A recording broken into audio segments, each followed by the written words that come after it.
person could speak. Imagine if you could hear it speak and all of a sudden it opened its mouth and began narrating to you a story about a girl who was a thief who stole books. The Book Thief by Marcus Zusak is a historical fiction novel.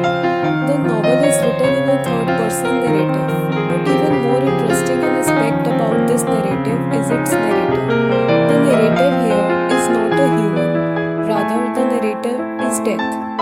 Yes, in this novel, the narrator is none other than the character of Death. Death narrates the story of a girl named Liesel Menninger, but the story is not only about this girl who relishes words and steals books.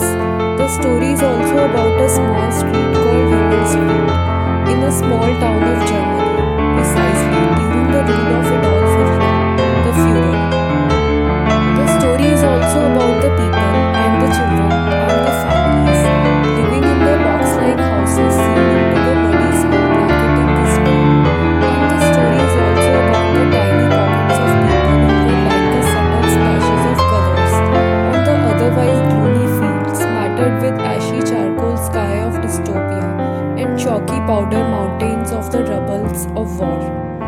These were the people who, despite the terror blanching the veins of their hearts, liked to see people as people, transcending the boundary that was scribbled under the dictatorship of Hitler. In simple words, the story features the setting of Nazi Germany and it revolves around the time period of history when Adolf Hitler triggered the World War II between Nazis and Jews upon the invasion of Poland.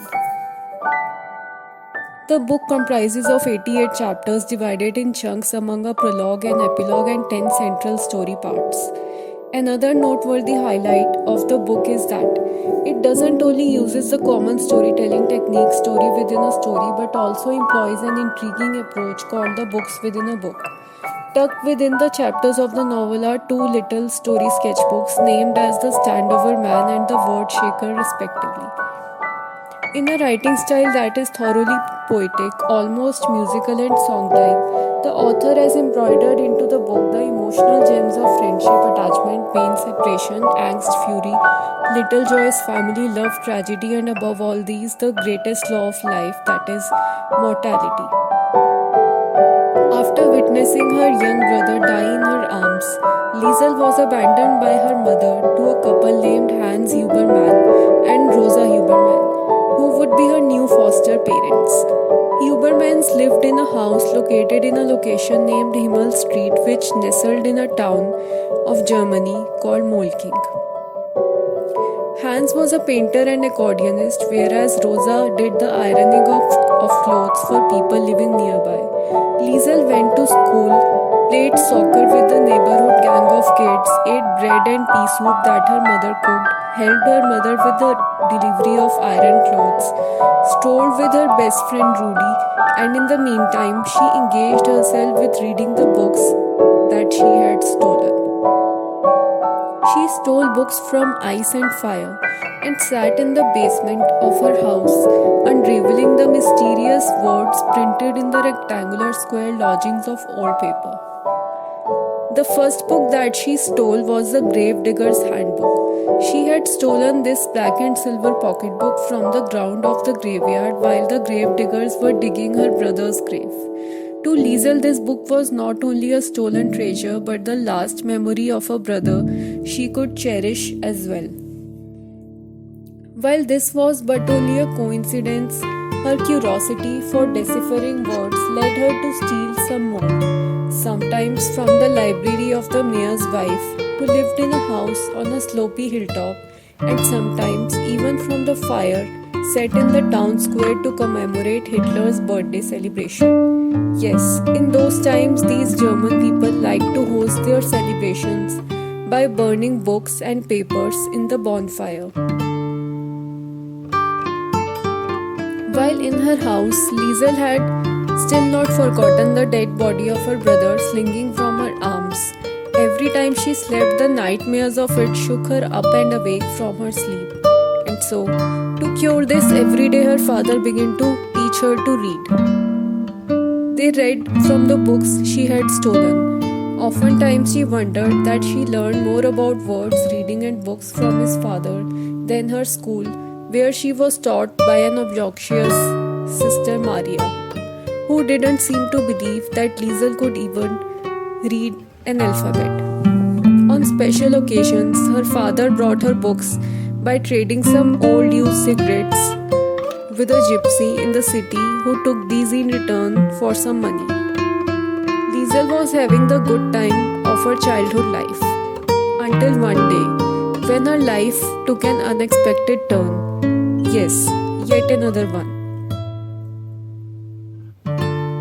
A boy named Max, the son of his father's old friend from army and a Jew, knocked the door of their house to seek a shelter amidst all the outer atmosphere tussled with smoke, rubble, and bloodshed of World War II. Hans and Rosa received Max with an open-hearted generosity despite the heavy terror culminating in their hearts. As time went by, Liesel began to see in Max her dead brother, only except that he was an elder one and that he was still alive. Quite soon enough, Liesel grew fond of Max. While he remained in the frozen cold of their basement, camouflaged by several drop sheets and paint buckets, Liesel would often bring to him presents that would enable him to know about the external world, about what was going on in the nature outside. Presents like trashed newspapers with blank crosswords, fallen feathers, leaves, old buttons, candy wrappers, tiny stones, and pine cones. Of course, in addition to her detailed descriptions about where she had discovered these items, and story-like descriptions of the sky, the weather outside, what people were doing, what was air like, things like that. During this period of time, there was yet another thing going on.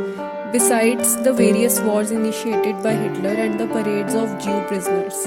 In the town where Liesel lived, there were air raids, in which several tin can planes would fire bombs in their street, and the people living there had to hide themselves in some deep underground basement if they were to save themselves. During these air raids, Liesel, along with her parents as well as with their neighbors, all the people would snuggle inside the basement of a house owned by a common neighbor, Fiddlers. It was during these times that Liesel began to read stories from the books she had stolen. The stories seemed to distract people's minds from extreme fear, misery, and sorrow. Liesel read to people during these times. She read to a neighbor, Holds Apfel, every day.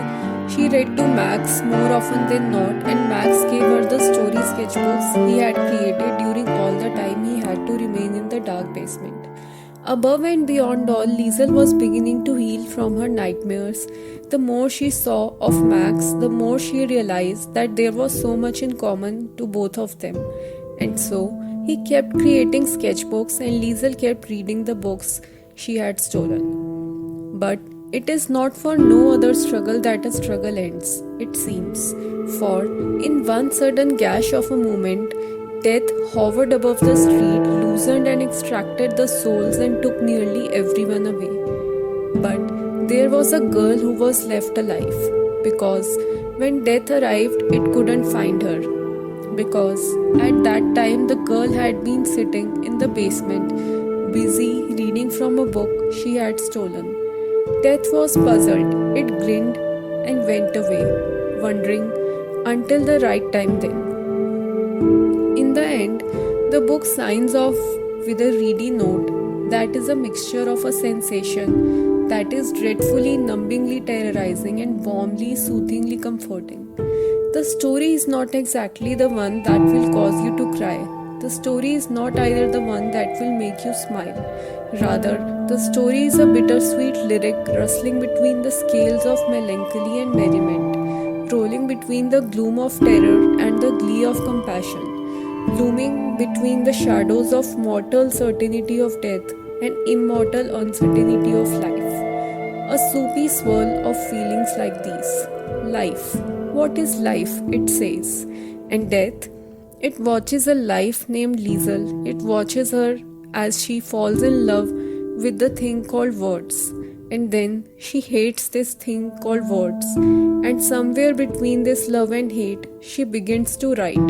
Because how, after all, could she describe this contradictory bittersweetness of love and hate without this thing called words? Words.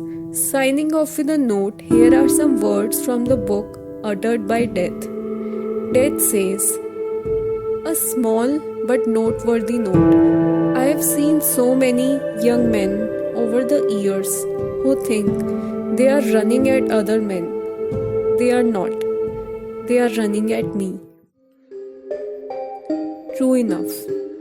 Well, thank you.